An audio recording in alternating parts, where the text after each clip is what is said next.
বাংলা সাহিত্যের অন্যতম সেরা এক সৃষ্টি জীবনানন্দ দাশের বনলতা সেন। চলুন আজ এই কবিতার সেই রহস্যময় জগতের ভেতরে একটু প্রবেশ করা যাক। কবিতার শুরুটাই দেখুন, 1000 বছর ধরে আমি পথ হাঁটিতেছি পৃথিবীর পথে। কি অসাধারণ একটা লাইন, তাই না? এই একটা লাইন দিয়েই কবি আমাদের এক বিশাল অন্তহীন যাত্রার ছবি চোখের সামনে দাঁড় করিয়ে দেন। তো প্রশ্নটা এসেই যায়, কে এই পথিক? ঠিক কি খুঁজছেন তিনি? কেন তার এই 1000 বছরের পথ চলা? এই আলোচনা জুড়ে আমরা এই প্রশ্নগুলোরই উত্তর খোঁজার চেষ্টা করব। তো চলুন শুরু করা যাক এই মহাকাব্যিক যাত্রার প্রথম পর্ব দিয়ে, 1000 বছরের পথ হাঁটা। এই হাঁটা কিন্তু শুধু এক জায়গা থেকে আরেক জায়গায় যাওয়া নয়, এটা আসলে সময় আর স্থানের সব সীমানা ছাড়িয়ে যাওয়া। আচ্ছা, এই পথিকের যাত্রায় সঙ্গী হওয়ার আগে চলুন একটু দেখে নিই কবিতাটার নিজের যাত্রার ইতিহাসটা। 1934 সালে কবিতাটা লেখা হয়, পরের বছর কবিতা পত্রিকায় ছাপা হয়, আর 1942 সালে গিয়ে এটা বইয়ের পাতায় জায়গা করে নেয়। কবির এই পথিকের হাঁটা শুরু হচ্ছে সিংহল সমুদ্র থেকে। ভাবুন একবার, প্রাচীন শ্রীলঙ্কার সমুদ্রতট থেকে শুরু করে সে কত বিশাল এক ভৌগোলিক সীমানা পেরিয়ে যাচ্ছে। এরপর তার যাত্রা রাতের অন্ধকারে মালয় সাগরের মধ্যে দিয়ে এগোতে থাকে। এই একাকী ভ্রমণের যে বিশালতা, যে নিঃসঙ্গতা, সেটা যেন এই অন্ধকারের মধ্যে আরও ঘন হয়ে ওঠে। আর ঠিক এর পরেই দেখুন, পথিক ভূগোলের সীমানা পেরিয়ে সোজা ঢুকে পড়ছেন ইতিহাসে। তিনি ঘুরে বেড়াচ্ছেন বিম্বিসার আর অশোকের সেই ধূসর ফিকে হয়ে আসা সাম্রাজ্যের মধ্যে দিয়ে। তাঁর পথচলা এখানেই থামে না, তাকে আরও দূরে, এক প্রায় ভুলে যাওয়া শহর বিদর্ভে নিয়ে যায়। এটা থেকে বোঝাই যায় যে সময় বা স্থানের এমন কোনো কোণ নেই যা তার এই খোঁজের বাইরে থেকে গেছে। তো এই যে এত লম্বা একটা যাত্রা, এর ফল কি?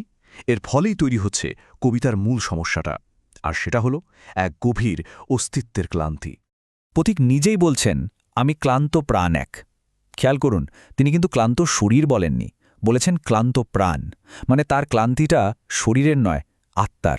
আসলে এটা কোনো সাধারণ শারীরিক ক্লান্তি তো নয়, এটা হলো জীবনের ফেনা ওঠা সমুদ্রের মধ্য দিয়ে 1000 বছর ধরে একা একা ঘুরে বেড়ানোর ফলে জন্মানো এক গভীর আত্মিক অবসাদ। তো এই যে এত গভীর একটা ক্লান্তির কথা আমরা শুনলাম, এত হতাশার কথা, এরপরই কবিতাটি আমাদের সামনে তার সুন্দর মানবিক সমাধানটা নিয়ে আসে। 1000 বছর ধরে খোঁজার পর সেই পথিক শেষমেশ তার গন্তব্য খুঁজে পান। নাটোরের বনলতা সেনের কাছে এসে তিনি এক মুহূর্তের জন্য শান্তি পান। এই বনলতা সেন যেন হয়ে ওঠেন সেই সান্ত্বনা আর আশ্রয় যা তিনি খুঁজে বেড়াচ্ছিলেন। মজার ব্যাপার হল, বহুদিন পর্যন্ত সবাই ভাবত বনলতা সেন কবির এক কাল্পনিক চরিত্র, তার মানসিক। কিন্তু একটা ছোট্ট আবিষ্কার পুরো গল্পটাকে যেন একটু অন্যদিকে ঘুরিয়ে দেয়।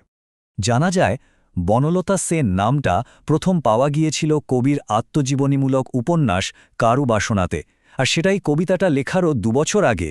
এই তথ্যটা কিন্তু কল্পনা আর বাস্তবের মাঝখানের দেয়ালটাকে বেশ কিছুটা ঝাপসা করে দেয়, তাই না? আর পথিকের সাথে দেখা হওয়ার পর তার প্রথম কথাটা কী ছিল? এতদিন কোথায় ছিলেন?